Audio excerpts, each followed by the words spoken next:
तो आपने वेस्ट में बड़ी टर्म सुनी होंगी आजकल, एनलाइटनमेंट की और स्पिरिचुअलिटी की, connecting to your higher self वाला एक जुमला बहुत सुना होगा। तो उसका मतलब यही होता है कि आप जब हायर सेल्फ से कनेक्ट होते हो आप यूनिवर्सल कॉन्शियसनेस से कनेक्ट हो जाते हो। तो मेरा जो एरिया ऑफ एक्सपर्टीज़ है, मैंने कॉन्शियसनेस पे रिसर्च की है पिछले 15 साल, और रिसर्च जो है वो मज़हब की रोशनी में, मैंने तमाम मज़ाहिब को स्टडी किया, जो हमारे इस्लाम में फ़िरके हैं तमाम उनको स्टडी किया, उनका स्कूल ऑफ थॉट क्या है, वो बिहेव किस तरह करते हैं, उनमें डिफरेंसेस क्या हैं, वो किन बातों पे इख्तलाफ रखते हैं, कितना परसेंटेज ऑफ डिफरेंसेस है, ये सारे मैंने स्टडी किए। और मजहबी तौर पे इंसान अगर अपने आप को अप्रोच करे तो वो शऊर कितना उसका बुलंद हो सकता है। फिर मैंने इसी कॉन्शियसनेस को फिलोसॉफिकली स्टडी किया कि फ़लसफ़ा क्या कहता है शऊर के बारे में। तो एरिस्टोटल, सॉक्रेटिस से लेकर बर्ट्रैंड रसल तक जितने भी फ़लसफ़ी गुजरे, कोशिश की उनको पढ़ लें। साथ साथ मटेरियल साइंस का बड़ा बोलबाला है, तो आइंस्टाइन और टेस्ला भी कुछ हैरत अंगेज बातें करते हैं इससे रिलेटेड। हमें लगता है आइंस्टाइन और टेस्ला जो है ना सिर्फ वो साइंटिस्ट है, मटेरियल उन्होंने जी ये वाईफाई ईजाद कर दिया और जो एनर्जी रिलेटिविटी थ्योरी दे दी आइंस्टाइन ने, E=mc² दे दिया। नहीं, आइंस्टाइन के ऐसे ऐसे कोट्स हैं जो आपने ना सुने होंगे, अगर आपको बयान करेंगे आप हैरान रह जाएंगे कि आइंस्टाइन कह रहा है। मिसाल के तौर पे आइंस्टाइन कहता है science without religion is lame and religion without science is blind. ये आइंस्टाइन का कोट है, जाके सर्च कीजिएगा। तो फिर हमने इसको मटेरियल साइंस की रोशनी में भी मैंने पढ़ा, कॉन्शियसनेस क्या चीज़ होती है, पढ़ता गया। फिर कुछ समझ में नहीं आया, मैं असल में ढूंढ रहा था ज़िंदगी की हकीकत कि मैं क्या हूँ, मेरी हकीकत क्या है, मेरा शऊर क्या है, हम सबका शऊर क्या है, क्या हकीकत क्या है, ज़िंदगी का मकसद क्या है। और उसमें ज़िंदगी में वाक़यात ऐसे हो रहे थे बहुत सारे पर्सनल भी, और तो ढूंढते ढूंढते फिर कुछ समझ में नहीं आया। फिर हम पहुँचे, जनाब किसी ने कहा कि रूहानियत को स्टडी कर लें, आपको सारा मसला हल हो जाएगा। अच्छा जी, ये भी कर लेते हैं। तो सूफ़ी और औलिया को पढ़ना शुरू किया, सेंट्स, सिर्फ ईस्ट के नहीं, इस्लामिक सूफिया नहीं, वेस्ट के भी, हिंदू मज़हब के भी, बुद्ध मज़हब के भी, जूडाइज़म के भी, क्रिश्चियनिटी के भी, जैनिज़म के भी, सारे जो मेजर मज़ाहिब हैं उनको मैंने स्टडी किया, उनकी स्पिरिचुअलिटी को स्टडी किया। तो शुरू में तो सर से गुजरने लगा ये सब बातें क्या कर रहे हैं, कुछ पल्ले नहीं पड़ रहा था। फिर आहिस्ता आहिस्ता जब ज़िंदगी के एक्सपीरियंसेस गुजरते गए तो समझ में आया कि अब पिक्चर क्लियर हो रही है कि ज़िंदगी की रियलिटी क्या है। और इस पूरी रियलिटी के अंदर ये मेरी एरिया ऑफ एक्सपर्टीज़ है, और इस पर मैं लेक्चर्स करता हूँ, अपनी रिसर्च को प्रोफेस करता हूँ, कोशिश कर रहा हूँ उसको किताब की शक्ल में लिख दूँ और उसकी थीसिस वगैरह बना के एक डिग्री भी साइड बाय साइड पकड़ लें PhD की। वैसे मैंने चार्टर्ड अकाउंटेंसी की हाफ वे डाउन, वो छोड़ दी क्योंकि मुझे समझ में नहीं आया था मेरे मतलब की। आधा चार्टर्ड अकाउंटेंट हूँ मैं MBA हूँ मैनेजमेंट के अंदर, मैं MSc हूँ रूरल डेवलपमेंट के अंदर, और उसके बाद मेरी रिसर्च है और मेरे लेक्चर्स हैं। मेरा 10-15 साल का तजुर्बा है कॉर्पोरेट ट्रेनिंग का, यूनिवर्सिटीज़ में पढ़ाने का, सब कोर्सेज़ पढ़ाने का, मैनेजमेंट, मार्केटिंग, ह्यूमन रिसोर्सेज, सारे सब्जेक्ट्स पढ़ाने का तजुर्बा है। साथ साथ फिर जब मेरी रिसर्च इतनी मशहूर होने लगी तो लोग जो सुनते थे वो इंटरेस्टेड हो जाते थे कि हमें और बताएं, हमें आपकी बात समझ में आती है। तो मेरे पे स्टूडेंट बनने लगे, वो फॉलो करने लगे। तो मेरे घर पे मैंने सेशन रखना शुरू किए, फ्रीलांस लेक्चर्स करना शुरू किए। फिर समझ में आया भाई इसको यूट्यूब वगैरह पे बना के डाल देते हैं, जिसको देखना देखता रहे। तो हमने फिर 3-4 साल पहले यूट्यूब चैनल भी लॉन्च कर दिया, इंस्टा पे भी हैं। फिर ये मेरे साथ जो आए हैं, ये मेरे ये असिस्टेंट नहीं है, स्टूडेंट्स ही हैं मेरे। ये सब वो लोग हैं जो मेरी रिसर्च के समझ लीजिए फैक्टर्स हैं, जिनके ऊपर मैंने अपनी रिसर्च अप्लाई भी की, इनकी ज़िंदगियाँ भी बेहतर हुई और ये मेरे साथ भी काम करते हैं और मुझे हेल्प भी करते हैं। तो अब आते हैं हम अपने टॉपिक की तरफ। आप सब यंग लोग हो, इस एज में आप लोग इतना सोचते नहीं हो गालिबन कि लॉजिक, ये मंतक होती क्या है। हम नॉर्मली कहते हैं डेली लाइफ में क्या लॉजिक है इस बात की, लॉजिकली एक्सप्लेन करो, क्या फैक्ट्स हैं आपके पास। तो आप लोगों के लिए एक छोटा सा बॉम्बशेल गिराएं, लॉजिक जो है इंतहाई अदना टूल है इंसान की हस्ती के अंदर, और सिर्फ वाहिद टूल नहीं है जो सिर्फ इस्तेमाल कर सकता है इंसान। यानी कि हम कहते हैं हर चीज़ लॉजिक पे आनी चाहिए, लॉजिकल माइंड कहता है। ये जो माइंड है ना, ये लॉजिकल माइंड सिर्फ ये ही नहीं है इंसान के पास। अच्छा, आप सबको पता है आपके पास इसके अलावा कोई चीज़ है, लेकिन कभी गौर नहीं किया। कल्ब, हार्ट, क्या लॉजिकल माइंड में फीलिंग आती है? नहीं आती।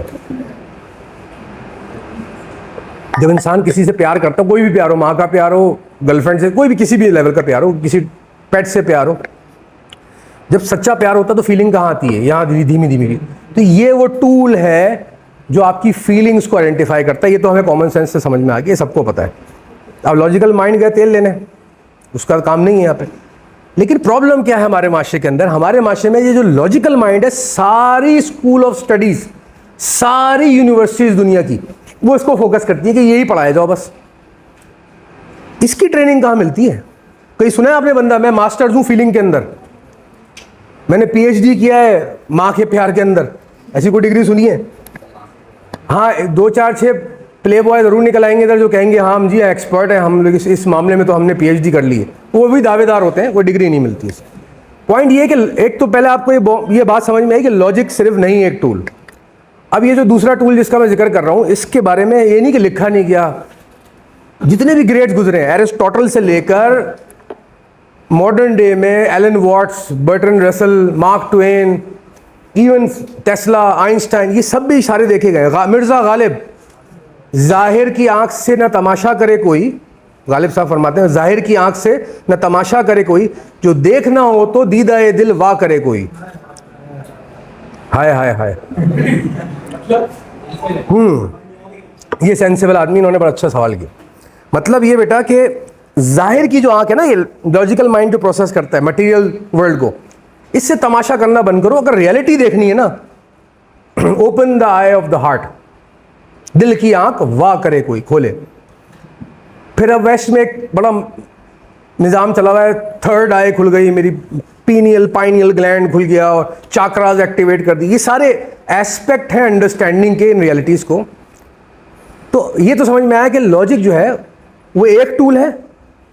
बकौल अल्लामा इकबाल के गुजर जाए इस अकल से आगे कि ये नूर चिरागे राह है, मंजिल नहीं है। इकबाल भी कह रहे हैं कि अकल से आगे निकलो, उससे आगे भी फैकल्टी है कोई।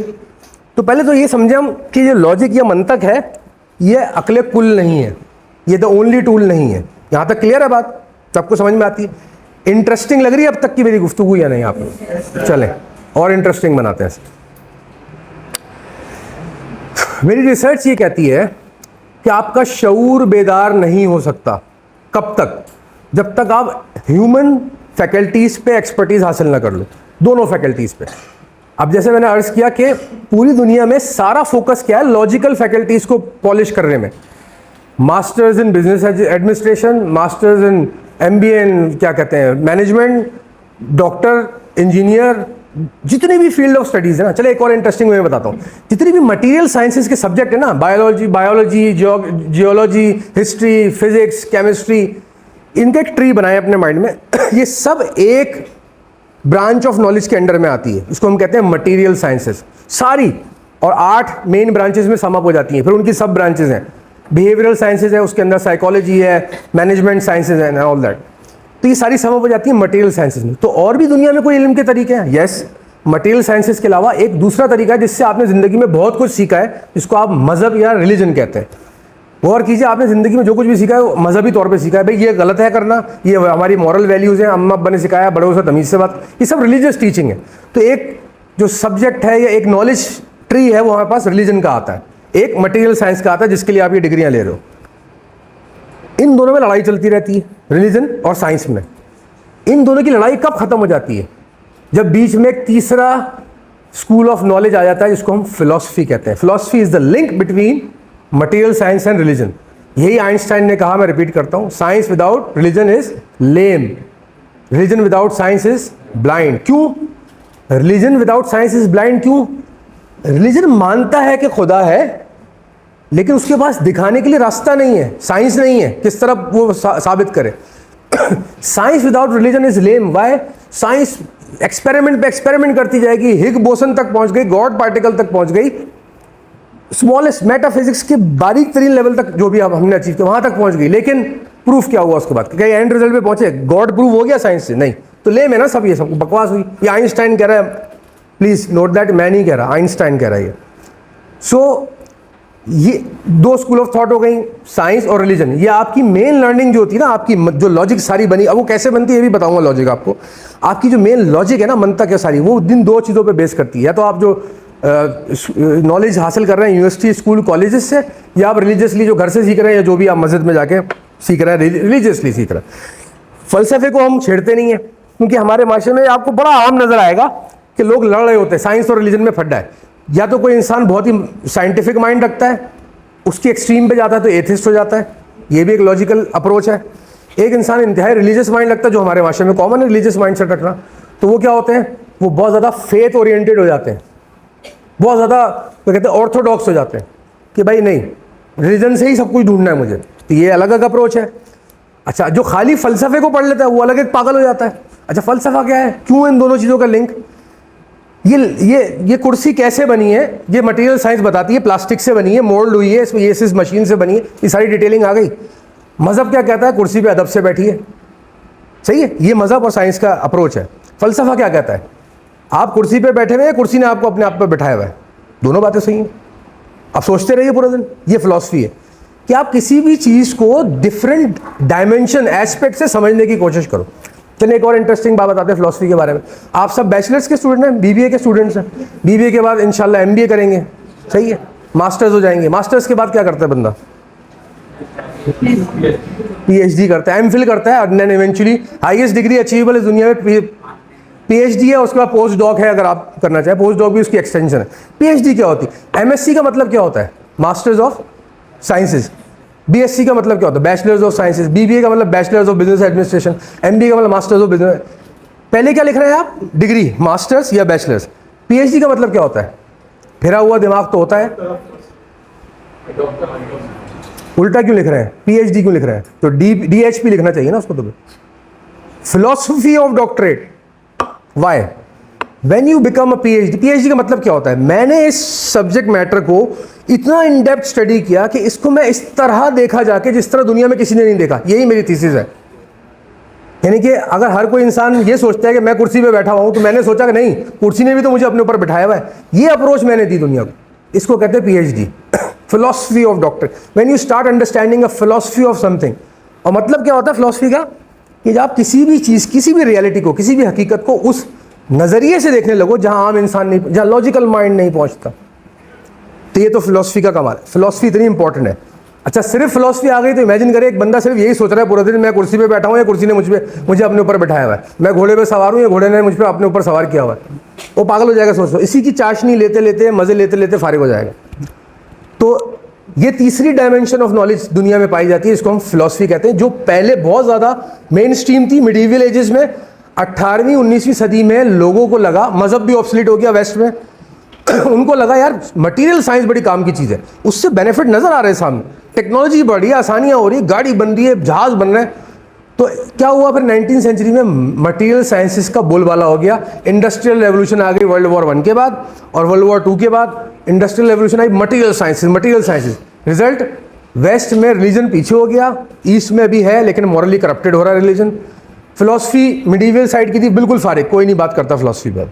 लास्ट अच्छे कोई फलसफी गुजरे होंगे तो मुझे एलन वॉट्स याद है, मैंने उनको पढ़ा और सुना, बाकी उसके बाद तो नज़र नहीं आ रही। ये 3 डायमेंशन ऑफ नॉलेज समझ में आई यहाँ तक। चौथी भी एक डायमेंशन ऑफ नॉलेज है, जो कुछ इन तीनों में नहीं आता, जो कुछ नज़रों में नहीं समाता, जो कुछ इन 5 सेंसेस लॉजिक में नहीं समाता, इसको हम गैब कहते हैं, अनसीन वर्ल्ड कहते हैं। उसको आप हमारे पाकिस्तानी माशरे में बड़े भोंडे तरीके से रूहानियत कह देते हैं, स्पिरिचुअलिटी कहते हैं। ये भी एक डायमेंशन ऑफ नॉलेज है। इस डायमेंशन ऑफ नॉलेज में आप मेटाफिजिकल स्टेट में एग्जिस्ट करते हो, मेटाफिजिकल नॉलेजेस को लर्न करते हो, वो नॉलेजेस जिनका अभी तक नाम नहीं रखा गया। जब क्या नाम है उसका, जिसने सेब गिरा था,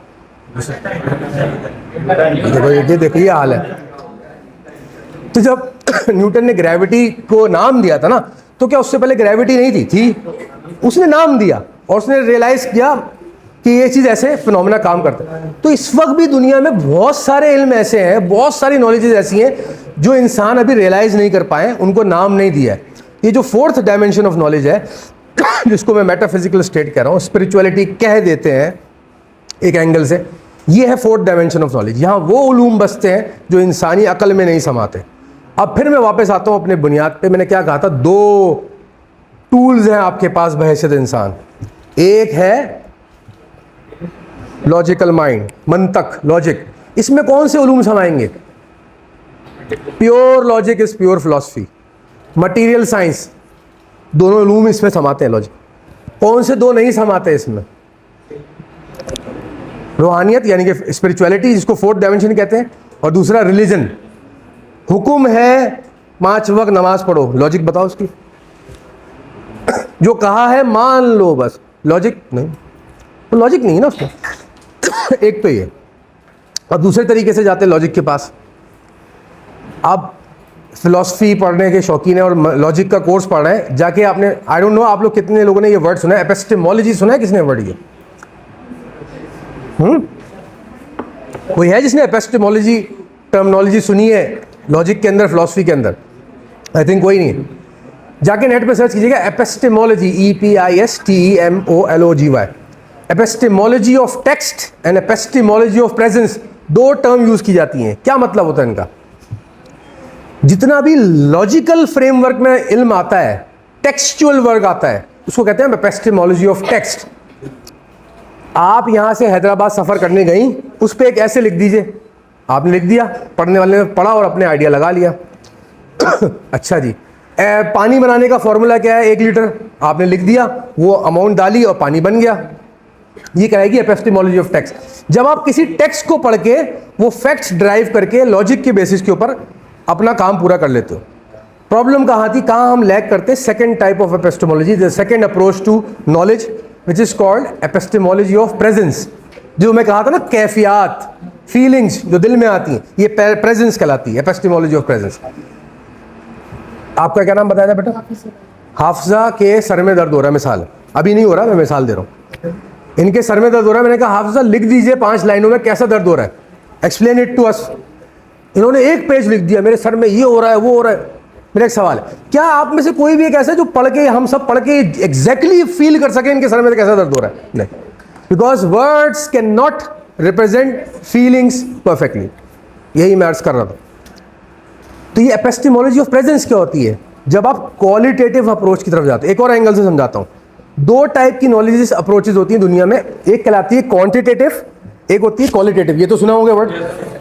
quantitative has to do with facts, figures, numbers, maths. आपकी हाइट कितनी है, आपका वजन कितना है, आप कितने बजे आए, आपने कितने गज में कपड़ा बनाया, सूट, ये टाइल कितने फुट का, everything has to do with numbers. This is quantitative approach. Qualitative approach क्या होती है?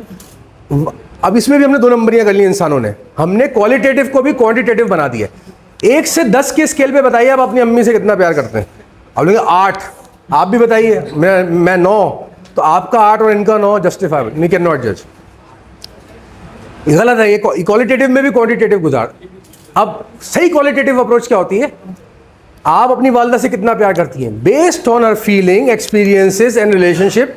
उन्होंने बोला मैं इतना प्यार करती हूँ, उसकी इंटेंसिटी जो है वो ये जज कर सकती हैं। ये अलग प्यार करते हैं, उसकी इंटेंसिटी अलग जज कर सकते हैं। क्या कोई ऐसा इंसान है दुनिया में जो इसमें एक्सपर्टीज रखता हो कि वो परफेक्टली जज कर ले, एस्टिमेट लगा ले, अंदाजा लगा ले कि ये अपनी वालदा से कितना प्यार करते हैं और ये कितना प्यार करती है, दोनों को एग्जैक्टली परफेक्टली जज? इसको कहते हैं एपिस्टेमोलॉजी ऑफ प्रेजेंस। जब इल्म कैफियत बन के गुजरता है, इल्म फीलिंग्स बन के आप पे से गुजर, कहाँ गुजरेगा? अकल पे। अभी तो बताया अकल तो काम ही नहीं करती, रिलीजन में भी नहीं काम करती, फीलिंग्स में भी काम नहीं करती। प्यार हो जाता अकल काम करती है? नहीं। कहाँ से गुजरती है फीलिंग्स? कहाँ से गुजरेंगी? दिल पे गुजरेंगी। हार्ट इज मेटाफिजिकल हार्ट, ये वाला फिजिकल हार्ट नहीं जो जिस्म में लगा हुआ धड़क रहा है। इस जो आपकी spiritual side of the heart है, यानी मेटाफिजिकल हार्ट है, उसके अंदर ये कैफियत गुजरती हैं। अब आए हम, अब रिलीजन टेस्ट लाते हैं। कुछ लोग इसमें रिलीजियस माइंडसेट के भी लग रहे हैं। खूबसूरती ये है रिलीजन की, रिलीजन वो क्वालिटेटिव स्टेटमेंट्स हैं जो आपकी शख्सियत के ऊपर, आपके हार्ट के ऊपर फीलिंग्स बन के गुजरते हैं। It's religion is all about qualitative side. Religion is, कहीं देखा रिलीजियस बुक्स में लिखा है और हमने 215 किलो का पत्थर उतारा? देखा कहीं क्वालिटेटिव बात लिखी? हार्डली कहीं लिखी होगी, वो भी बहुत वेग नंबर्स में लिखी होगी। अच्छा, मैं रिलीजियस साइड इसलिए ज़्यादा टच भी नहीं कर रहा कि लॉजिक पे बात हो रही है। लोगों के ओपिनियंस बहुत ज़्यादा बने होते हैं और वो रिलीजियस साइड को लेके ओपिनियनेटेड होते हैं, और अगर मेरा कोई स्टेटमेंट उनके ओपिनियन से क्लैश करेगा तो वो उसमें अटक जाएंगे और लर्निंग खत्म हो जाएगी। अब मैं आता हूँ रिलीजन की तरफ। क्या है फ़र्क? लेकिन रिलीजन पे आने से पहले 1 मिनट के लिए अपने सारे ओपिनियन साइड में रख दीजिए। क्यों रख दीजिए पहले ये बताता हूँ। अब मैं बताने जा रहा हूँ कि लॉजिक डेवलप कैसे होती है आपकी इस उम्र के अंदर। अब तक किसी भी इंसान की मंतक या लॉजिक या परसेप्शन कैसे डेवलप होती क्या है। एक अलग अप्रोच से बता रहा हूँ। जो ट्रेडिशनल अप्रोच है ना, किताब में लिखी है कि induction method, deduction method, abduction method, ये सब पढ़ लेंगे आप लोग। आप पैदा हुए, आपके पास नॉलेज कहाँ से आना शुरू हुई? ज़रा गौर कीजिए। आपने ऑब्जर्व करना शुरू किया। आप जब पैदा हुए तो आपने थोड़ा सा होश संभाला, मुशाहिदा करने लगे, ऑब्जर्व करने लगे। एक नॉलेज लर्निंग इस तरह होती है इंसान की। दूसरा, आपको घर में सिखाया जाने लगा। अम्मा अब्बा ने बोला बेटा बाबा बोलो, मामा बोलो, व्हाटएवर जो सिखाया आपके घर में।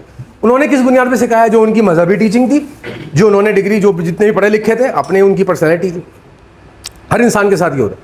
फिर आप घर के बाहर निकले, दोस्तों में बैठे, टीवी देखा, इधर मुशाहिदा करना शुरू किया, बुक्स पढ़नी शुरू कर दी, दोस्तों के साथ बैठना शुरू किया। इन अ नटशेल आपके पास जितने भी लर्निंग मैकेनिज्म है वो यही सारे बुनियादी तरीके हैं, और तो कोई तरीका नहीं होगा, छोटा मोटा वहीं से लिंक कर। अब जो भी डाटा आपके पास आ रहा है वो माइंड में आप छापते जा रहे हैं, बेसिक पिलर्स बनते जा रहे हैं। घर में सीखा, अम्मा अब्बा से जोर से चीख के बात करना गलत बात है, ये आपको एक प्रोग्रामिंग हुई आपकी माइंड की, आपको सिखाया गया। आप दोस्त के पास गए कहीं बाहर, वहां आपने देखा आपका दोस्त जोर से चीख के बात कर रहा है, अम्मा अब्बा से, आप उसको फौरन क्या बोलेंगे? जोर से बात करो, गलत बात होती है अम्मा अब्बा। आलती पालती मार के बैठ के खाना खाओ, घुटने उल्टे ना करो, जो भी हमारी लर्निंग। क्या कर रहे हैं अब आप? वो जो नॉलेज आपके पास आ रही थी उस पर आप स्टेटमेंट्स या ओपिनियंस बना रहे हैं। That is how your logic is forming now. अब ये लॉजिक बिल्डअप होना चाहिए, लॉजिक मन तक बिल्डअप होना चाहिए। आप ओपिनियंस बना रहे हो, फिर आपने एक ओपिनियन बनाया, फिर एक और ओपिनियन बनाया, अब फिर आप कहीं गए, आपको कहा कि इन्फर करो कि ये चीज़ सही है गलत है, तो आपने दो ओपिनियंस को कंपेयर किया और एक नया ओपिनियन बिल्डअप किया उसके बाद, नहीं ये चीज़ गलत है क्योंकि अम्मी ने मना किया था और क्योंकि मैं ये चीज़ मुझे गलत दोनों को आपने कंपेयर किया ओपिनियंस को और एक नया ओपिनियन बनाया, मैं नहीं खाऊंगा भाई ये चीज़। अच्छा, तीसरा ओपिनियन बन गया, यानी कि एक पैरामिड, दो पिलर के ऊपर एक तीसरा स्लैब खड़ा हो गया। फिर उस ओपिनियन के साथ एक और तीसरा ओपिनियन, फिर एक और पैरामिड बन गया। Now you start building opinions पूरी जिंदगी में। राइट नाउ आपकी जो भी पर्सनैलिटी इस रूम में मौजूद है वो सारा बिल्डअप है उस पूरे पास का, जो इस तरह करते करते आप यहां तक पहुंचे। आपकी पर्सनैलिटी लिमिटेड है उस नॉलेज फ्रेमवर्क के लिए के हद तक जो आपने अब तक हासिल किया है। उसकी मैं एग्जांपल दे देता हूं। फ्रेंच में कोई गाना सुनाया मुझे जल्दी से। भाई फ्रेंच मैंने पढ़ी नहीं, आपकी नॉलेज बेस में फ्रेंच नहीं आई तो आप गाना नहीं सुना। अबे बोलूँ उर्दू में गाना सुनाई, फटाक से सुना देंगे क्योंकि उर्दू आपकी नॉलेज बेस में है। मैं बोलूँ जी न्यूक्लियर बॉम्ब बनाने का फॉर्मूला बताएं, नहीं।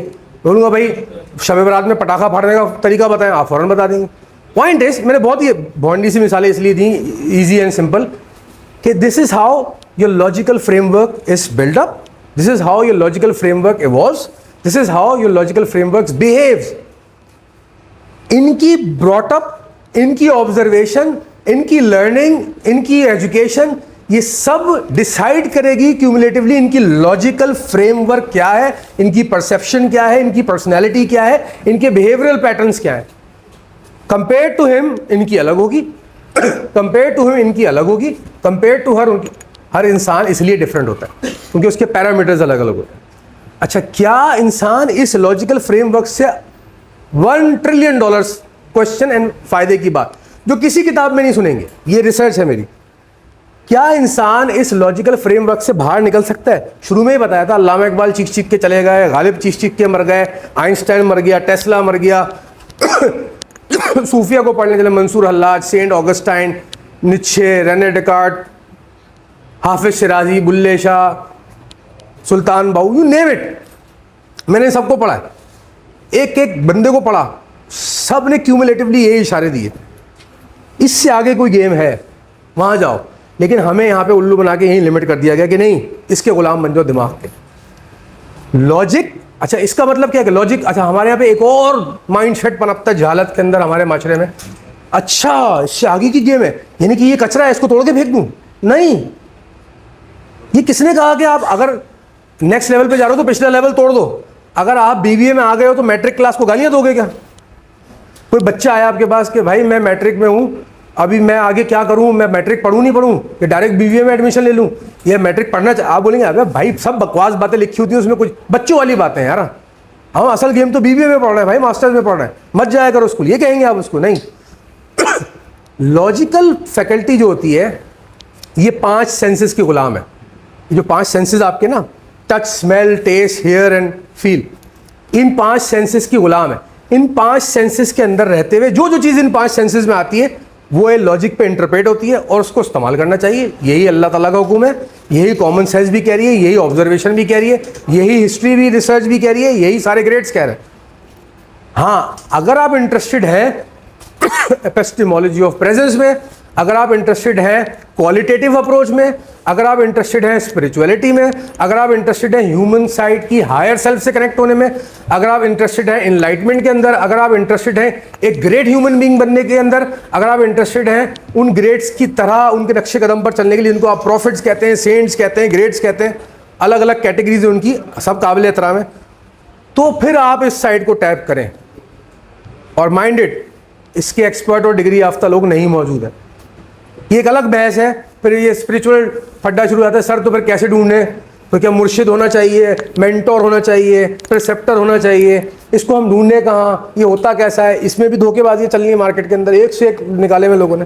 लेकिन मेरा मकसद ये है कि लॉजिक को बीच में रख के उसके इर्द गिर्द आपके जहनों को खोल दूँ आज, ताकि जब आप इस दुनिया में निकलें तो मेरी बातें याद आएंगी आपको, आप बोलेंगे नहीं उस बंदे ने एक काम की बात समझ में आई थी, ये चीज़ मुझे होती हुई नज़र आ रही है। और आप फील करेंगे आज के बाद, अगर इस गुफ्तगू को ऑनेस्टली सुना है जिन लोगों ने भी, वो फील करेंगे, आपको अपने ओपिनियंस बनते हुए नजर आएंगे, ओपिनियंस टूटते हुए नजर आएंगे, ओपिनियंस बदलते हुए नजर आएंगे, पर्सनैलिटी में चेंज होता हुआ नजर आएगा, क्वालिटेटिव फील आना शुरू हो जाएगा। आप लोग जब किसी से अच्छी प्यार की फीलिंग आएगी, यू विल फील इट। ये फैकल्टी जो है ना, जिसको हम प्रेजेंस कहते हैं, क्वालिटेटिव साइड कहते हैं, जो भी नाम टर्मिनोलॉजीज इंपॉर्टेंट नहीं होती, कॉन्सेप्ट्स इंपॉर्टेंट होते हैं। ये भी किसी अजीम इंसान ने कहा है। तो टर्मिनोलॉजीज पे मत जाइए, कॉन्सेप्ट को समझिए। जब ये कॉन्सेप्ट समझ में आ जाएगा ना, आपकी ज़िंदगी के हॉराइजन्स खुल जाएंगे। लॉजिक या मंतक बहुत छोटी चीज़ लगने लगेगी और बहुत इजी टू हैंडल हो जाएगी। एक और आर्ट सिखाता हूँ, एक और नज़रिया बताता हूँ लॉजिक का क्या होता है। दुनिया में ऐसे भी लोग होते हैं जो क्वालिटेटिव साइड पे जा चुके होते हैं, या एवॉल्व कर चुके होते हैं, या ग्रेड हो चुके होते हैं। वो अपनी माइंड की थॉट्स को मैप कर लेते हैं उनको कंट्रोल कर सकते हैं। इस नाम पे बहुत अच्छी तरह उल्लू बनाया जा रहा है माइंड साइंसेस के कोर्स करा के। जी मैं यहाँ से मेट्रो जा रहा हूँ, मुझे 3rd नंबर की पार्किंग मिलेगी, ये मैं माइंड में प्लान करके जा रहा हूँ। ये 3rd नंबर की पार्किंग के लिए ये उलूम दिए, इनकी लेवल ये है, मतलब तोप लेके चूंटियाँ मार रहा हूँ मैं। तो तुम्हारा ये एक अलग बहस है कि उलूम किन नॉलेज बेसिस को लेके गुमराह किया जा रहा है और किन को नहीं, और उनको किस तरह अप्रोच करना चाहिए। लेकिन एक अप्रोच ये भी है कि ये जो आपकी नॉलेज है ना, लॉजिकल माइंड आपका, ये मैंने जैसे अर्ज किया 5 सेंसेस का गुलाम है। क्या कर सकते हैं आप इसको इसको ट्रेन कर सकते हैं। ऐसे लोग भी होते हैं जो अपनी थॉट्स को मैप कर लेते हैं। मिसाल देता हूँ क्या नाम बताया था बेटा?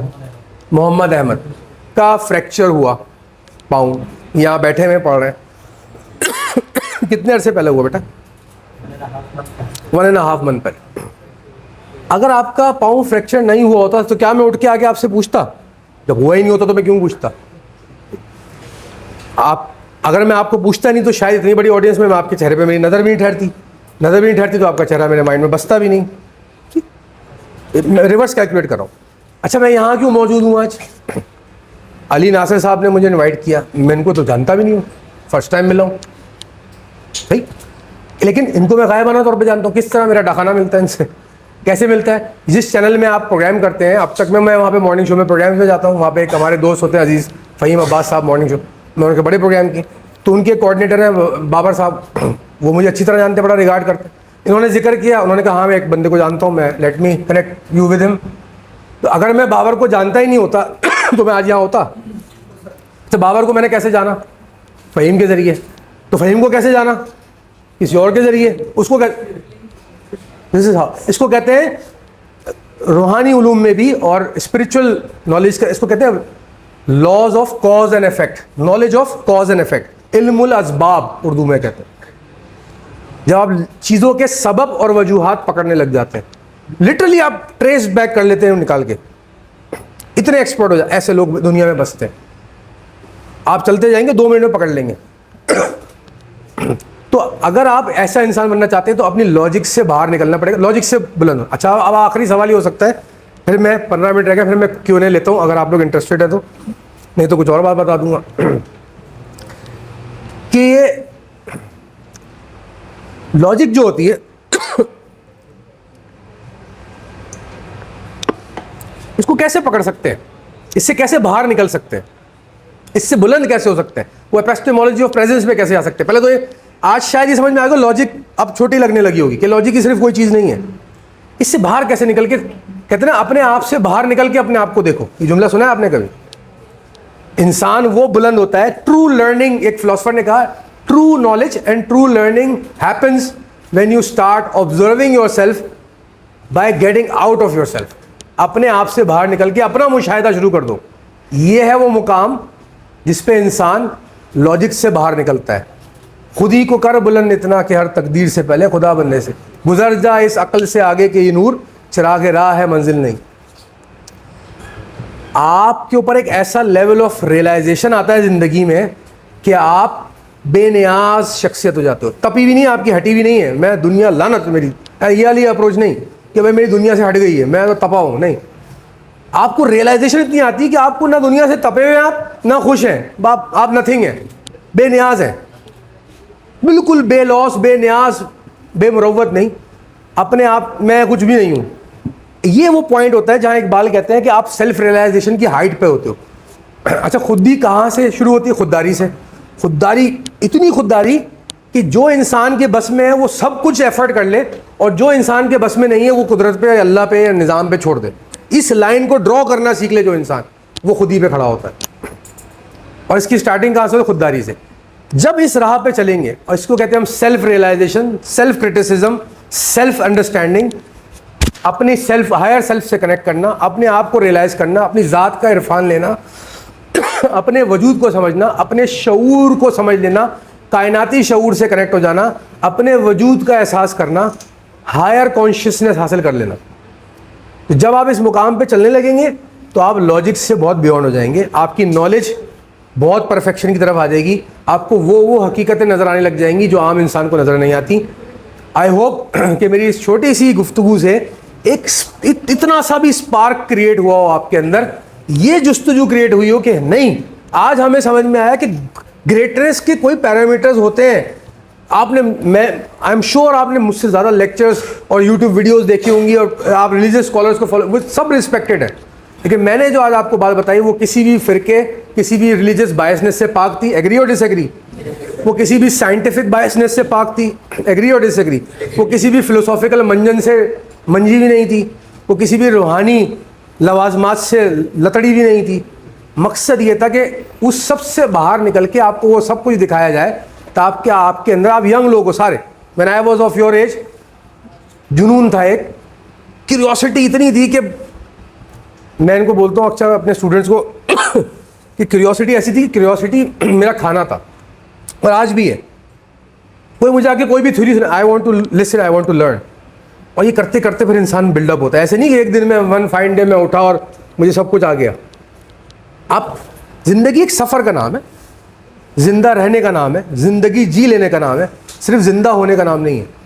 तो उम्मीद है कि इससे एक स्पार्क क्रिएट हुआ हो।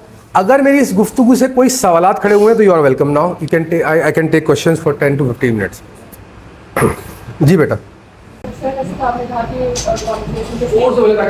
कॉन्वर्सेशन आपने कहा कि रिलीजियस पॉइंट ऑफ व्यू से नहीं थी, बट मेरा एक क्वेश्चन है आपसे, सिंस आपने कहा आपने रिलीजियस स्टडीज भी की है, आपने जो चक्रास और जो थर्ड आई का जिक्र किया, I personally I don't know much about it, but जितना मुझे पता है it gives you the opportunity to think out of the box. So क्या आपको लगता है कि वही के साथ कॉन्ट्रडिक्ट कर सकती है चीज़, किस तरह से आप लाइक यू अच्छा आपने सवाल किया, आप किसी और चीज़ में अपना रखना शुरू कर देना? देखिए, मैंने पूरी गुफ्तगू में कहीं ये नहीं कहा कि किसी भी इल्म को मैंने गंदा नहीं कहा, माइंड इट। ये नहीं कहा कि नहीं पढ़े। अगर रूए ज़मीन पे कोई भी इल्म है तो वो इल्म हासिल करने के लिए उससे, आप कहें जी बुरे इल्म भी होते, काला जादू, मैंने काला जादू का इल्म भी पढ़ा। अब आप बोले हैं इसलिए पढ़ा कि मुझे ये नहीं करना, मुझे ये समझना। हदीस की किताब खोलते हैं, उसमें एंड के पोर्शन में ज़ईफ़ हदीसें लिखी होती। क्यों लिखी होती? ये वो ज़ईफ़ हदीस है जिनको आपने नहीं फॉलो करना। So you need to learn a lot of things which you don't need to follow, इसलिए भी लर्निंग होती है। एक तो कोई इल्म बुरा नहीं होता। दूसरा, mind sciences, chakra healing, energy healing, सही है, ऑरा हीलिंग, सही है जी, स्पिरिचुअल हीलिंग, रैकी, होती साइकिक कैपेबिलिटीज़, और ये रूहानी उलूम, सब हमने चाटे, सब पढ़ लिए। इसलिए पामिस्ट्री, एस्ट्रोलॉजी, ये सब मैंने सीखे, सब मुझे आते। इसलिए सीखे कि मैं बिग पिक्चर जानना चाहता था, रियलिटी क्या। गौर से सुनिएगा जुमले को। अगर आपकी जुस्तजू, अगर आपकी अप्रोच ये है किसी भी इल्म को पढ़ने की, I want to know the big picture, I want to connect my self to the creator, good approach. इस अप्रोच के साथ, प्योरिटी के साथ चलें। अगर जहाँ ये अप्रोच आपकी डामाडोल हुई, वो इल्म आपको पकड़ लेगा, आप उसी के होकर रह जाएंगे। फिर एस्ट्रोलॉजर बन जाएंगे, फिर पामिस्ट बन जाएंगे, फिर चाकरा हीलिंग करने लग जाएंगे। को रैकी वो चल रहा है आजकल, रुमाल को एनर्जाइज करके दे देते हैं, लो भाई वो सॉल्ट लैम्प रख, ये सारे उलूम हमने पढ़े, स्टडी किए, बहुत देखे डिटेल। कोई मज़ार कोई ये सब नहीं छोड़ा होगा। मैं हर जगह जाके मैंने ऑब्जर्वेशन की, मुझे इतना कीड़ा था, मैंने हर चीज़ को सीखा समझा। पॉलिटिकल साइंस पढ़ी, यू नेम इट, कोई सब्जेक्ट मैटर सुना हो तो नहीं पढ़ा, आप उसका नाम नहीं बोलूँगा, हाँ इसमें ये होता बता दीजिए, जितना मेरी इस्तेदाद। मैं नहीं कह रहा मैं अकले कुल हो गया नाउजुबिल्ला, लेकिन पढ़ा बहुत। आम इतना मुझे एहसास हो गया कि आम इंसान बड़ा से बड़ा पढ़ा लिखा इतना नहीं पढ़ता, इतना मैंने दिमाग खा लिया। तो अप्रोच, नीयत इंपॉर्टेंट होती है, अमल इंपॉर्टेंट होता है, दोनों, लेकिन ज़्यादा इंपॉर्टेंट क्या होता है? नीयत। नीयत निकाल दो, अमल किसी काम का नहीं है। तो approach is important, concept is important, terminology is not. Approach is important, your act is not, because act टेढ़ा मेढ़ा भी हो जाए, अप्रोच ऑनेस्टी, नीयत honesty, all's well that ends well. और कोई सवाल? बहुत अच्छा सवाल। नो सर जब बोला जाता है जब इंसान लेक्चर को पूरी तरह सुनता नहीं है और इंतहाई बोरियत का शिकार हो चुका होता है और अंदर सोच रहा होता है कब पकाऊ बंद करेगा, जाके यार छुट्टा छुट्टा लगाऊं, वहाँ एंजॉय करूं। कौन सा आप थे नो वाले? और कोई क्वेश्चन? आपने एक चीज का जिक्र किया कि सुन लो भाई, एक चीज की बात कर रहे हैं, चैटर चीज की बात कर रहे हैं। आपने एक बात की कि मतलब रिलीजन में लॉजिक का जिक्र नहीं है, लिंक नहीं है। 5 वक्त की नमाज पढ़ो, इसकी कोई लॉजिक नहीं है। लेकिन अगर उसको हम सारे तरीकों से देखा जाए कि मतलब नमाज पढ़ने के जो हमारी इसमें एक्टिविटी होती है उसके काफी फायदे हैं, साइंस के मुतालिक भी। उसके अलावा जो हम अगर साइंस के थ्रू देखें, साइंस के नजर से देखें तो उसके काफी फायदे हैं। तो लॉजिक तो इसमें आ गई। बिल्कुल सही कहा आपने। देखिए मैंने तो ये वर्ड यूज ही नहीं किया कि रिलीजन में लॉजिक नहीं, मैंने कहा रिलीजन लॉजिक में नहीं आता, मेजॉरिटी ऑफ द रिलीजन। एक बात, लेकिन आप इंसान हैं, मैंने अभी बताया 5 सेंसेस में लॉजिक रहती है। जो भी कुछ रिलीजन पे अमल करना है इस 5 सेंसेस में रह के करना है ना। गो के वो 5 सेंसेस को वो वेरीफाई नहीं कर रहा उस लॉजिकल सेंस को कि यार ये क्यों कर रहा हूँ, मैं नमाज क्यों पढ़े जा रहा हूँ, या देखा है अल्लाह को किसी ने? नहीं देखा, मान रहे हो फिर भी। लॉजिकल माइंड कहता नहीं, I can not believe anything which I can not see. सारी इंपेरिकल साइंसेज इसी चीज़ पे बिलीव करती हैं, सारी जो मटेरियल साइंसेज के लॉ इस पे बिलीव करती हैं। मैंने ये नहीं कहा कि रिलीजन में लॉजिक नहीं है, लॉजिक में रिलीजन नहीं है। जुमले को फिर से करेक्ट कर, रिलीजन में लॉजिक नहीं, मैंने नहीं कहा लॉजिक में रिलीजन नहीं है, ये मैंने कहा। और लॉजिक में कोई रिलीजन नहीं आता, बहुत फर्क है। चले अब थोड़ा सा मजहबी मसला लगा। और मेरे दीन में पूरे दाखिल हो जाओ, कुरान की आयत अगर आपने सुनी हो। हम लोग क्या करते हैं, हम दीन को अपने अंदर पूरा दाखिल कर लेते हैं। गलत। गौर से तो पढ़े हैं, वो आपको कह रहे हैं इंटर द रिलीजन, आप रिलीजन को इंटर करो। जब रिलीजन इंटर होगा तो वो शोर मचाएगा, आपकी पर्सनैलिटी में आके सांप बन के बोलेगा मैं बड़ी चीज़ हूँ, मुझे बड़ी। ये सारे विद ड्यू रिस्पेक्ट, मैं सबको नहीं बोला, अच्छे मुफ्ती और आलिम दीन भी हैं, बहुत सारे मेरे शागिर्द भी हैं, सीखते हैं, लेकिन इनका हाल यही है, उनके अंदर रिलीजन घुस चुका हो। ये मैं बता रहा हूँ सही है, ये फ़िरका फॉलो करो। फ़र्क, बहुत बड़ा फ़र्क है। रिलीजन एक बहुत बड़ी टर्म है, एक वे ऑफ लाइफ है। अच्छा रिलीजन, चले हम उसको एक और एंगल से बताते हैं। वो मॉरल वैल्यूज़ की कोड बुक ऑफ कोड है, कोड बुक है। दुनिया में आया, अब पता ही नहीं क्या करना है भाई। जब रिलीजन नहीं आया था इंसान को मॉरल वैल्यूज़ थी नहीं, बहन भाई की शादियाँ हो रही थी, नहीं थी ना। ये मॉरल वैल्यू किसने इस्टेब्लिश की? सारी मॉरल वैल्यू रिलीजन आते गए, इस्टेब्लिश कर। रिलीजन बेसिकली इसलिए आया आपको इस दुनिया में जब तक आपका सफ़र है, ये लो भाई ये तरीका है, इसमें इंटर हो, इसको फॉलो कर लो। हमने क्या किया? नहीं हम उसको अपने अंदर इंटर आओ, हम बताएंगे। लॉजिक इस्तेमाल की रिलीजन पे। अच्छा चले, रिलीजन में इंटरप्रिटेशंस क्यों होती हैं इतनी सारी, फिर क्या क्यों बने? एक ही आयत के 5 बंदे खड़े होंगे जो अकल व फहम रखते होंगे लॉजिकल प्लेन पे।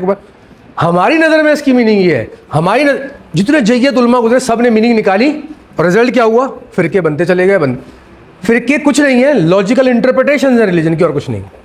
अच्छा गो बैक, पहले थी इंटरप्रिटेशन, पहले लॉजिकल पहले फिरके थे नहीं, क्यों नहीं थे? लॉजिकल इंटरप्रिटेशन नहीं थी, तो क्यों नहीं थी? रिलीजन लॉजिक से चलने वाली चीज़ ही नहीं है, रिलीजन कैफियत है। शेख अब्दुल कादिर जिलानी का नाम सुना है? सबने सुना होगा। कुछ मानते हैं कुछ नहीं, मैं मानने न मानने की बात करूँ, मैं बोला इंटेलेक्चुअल आदमी, उसने काम की बात की। उसने कहा दीन इस्लाम अगर किसी शख्स के कल्ब से नहीं गुजरा कैफियत बन के, वो अहमकों की जन्नत में जी रहा है। इफ़ द रिलीजन, कुरान जिसको आप रिलीजियस, कुरान छोड़े, बाइबल, तौरेट, जबूर सब उठा रहे हैं, अगर ये रिलीजियस बुक्स आपके मेटाफिजिकल हार्ट पे फीलिंग्स बन के नहीं गुजरती, if you don't realise them, you are living in a fool's paradise. क्यों? क्योंकि लॉजिक आपको उल्लू बना रही है, और लॉजिक से रिलीजन को ये फड्डा है सारा। फ़र्क ये है, हमने चीज़ मतलब मैंने गिलास को उल्टा किया और पानी डालना शुरू कर दिया, नहीं आएगा इसमें पानी, गिरता जाएगा और गिर ही रहा है। अच्छा अगर हम इतने ही चीते हो गए रिलीजन के ऊपर, इतने ही सेंसिबल अप्रोच है, सारे उलमा इतने ज़बरदस्त है, तो हारमनी क्यों नहीं है रिलीजन के अंदर? क्यों हम उस ब्लिस की कैफियत में नहीं आ गए? हिदायत याफ्ता सारे नहीं होगा, हम तो और तितर बित्तर लड़ाई समथिंग इज। देखिए अगर मेरी अप्रोच ही होती है, एक सेल्फ रियलाइजिंग इंसान की अप्रोच ही होती है, if there is something wrong with what I am doing, तो या तो वो चीज़ गलत है या मैं गलत हूँ। यही कॉमन सेंस है ना। मेरा मानना चीज़ गलत हो ही नहीं सकती, अब कौन गलत है? मैं ही गलत हूँ ना भाई। तो हम मान रहे हैं रिलीजन परफेक्ट है, तो फिर क्यों मसला हल नहीं हो रहा, क्यों हार्मोनाइज नहीं हो रहा? तो हम गलत है ना, हमारी अप्रोच गलत है। अच्छा आप लोग बोलते हैं इतने सारे लोग की फॉलो कर रहे हैं फिर भी कैसे गलत हो सकते हैं? ये लॉजिकल रीजनिंग के अंदर सबसे बदतरीन घटिया अप्रोच मानी जाती है कि if the majority is right thing is right. Philosophy में उठा के फेंक देते हैं इस अप्रोच को। ये कोई मंतक नहीं है कि सब सही कह रहे हैं तो आप सब मिलकर बोले कि इस वक्त रात हो रही तो मान लेंगे हम रात हो रही। नहीं, हज़रत अली का कॉल है कि अगर मेजॉरिटी के साथ चल रहे हो तो एक मिनट रुको और पलट के देखो तुम गलत, something is wrong. Realities majority के पास नहीं है, मेजॉरिटी आम इंसान है, कॉमनाइज पीपल है। रियलिटी कहीं और होती है, मेंटल एलीट कहीं और होते हैं, स्पिरिचुअल एलीट कहीं और होते हैं, ग्रेटनेस कहीं और होती है। मेजॉरिटी के पास रियलिटी नहीं होती, रियलिटी कहीं और होती है। तो आपको हटना पड़ेगा। और ये रास्ता आसान नहीं है। इस तरह कहते हैं कि यार इस रास्ते में चलो बड़ा टफ, बिल्कुल टफ रास्ता है। आप उधेड़ के फेंक दिए जाओगे, क्या मेजॉरिटी के साथ नहीं हो, अनऑर्थोडॉक्स बन जाओगे, आउटकास्ट कर दिए जाओगे। But you have to feel it, you have to bear it, you have to go through it. और कोई सवाल करना चाहे तो फिर लास्ट क्वेश्चन, फिर हम 2 क्वेश्चन है, पहले आप कर लें बेटा।